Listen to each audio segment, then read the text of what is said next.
माझे नाव प्रज्ञा लक्ष्मण मी आता 6वी मध्ये शिकत आहे. माझ्या शाळेचे नाव मनप्पा मुलांची मराठी केंद्र शाळा क्रमांक 4. विकसित भारत हा भारत सरकारचा एक महत्त्वाकांक्षी विजन आहे. भारतीय स्वातंत्र्याच्या 100व्या वर्षपूर्तीपर्यंत भारताला आर्थिक, सामाजिक आणि तांत्रिक रूपात विकसित बनवायचे आहे.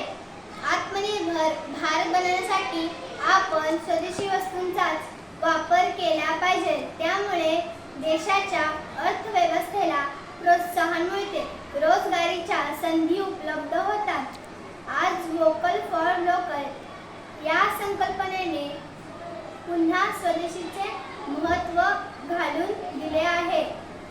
समृद्ध भारत बनवण्यासाठी आपण स्वदेशी वस्तूंचाच वापर केल्याने एक विकसित आत्मनिर्भर भारत बनवू शकतो.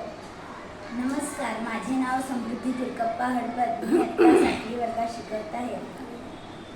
माझ्या दृष्टिकोनानुसार विकसित भारतासाठी केवळ आर्थिक प्रगती पुरेशी नाही, तर प्रत्येक नागरिकाचे जीवनमान सुधारणे गरजेचे आहे.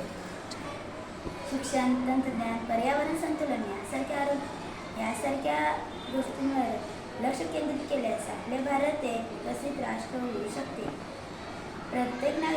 यासाठी प्रत्येक नागरिकाने जबाबदारीने काम करणे आवश्यक आहे. राष्ट्रीय कामात प्रोत्साहन करणे हेही गरजेचे आहे. तंत्रज्ञान, डिजिटल इंडिया हे भारताचे प्रमुख घटक आहेत. स्वदेशी वस्तू वापर केल्याने आपला भारत सुखरूप होईल.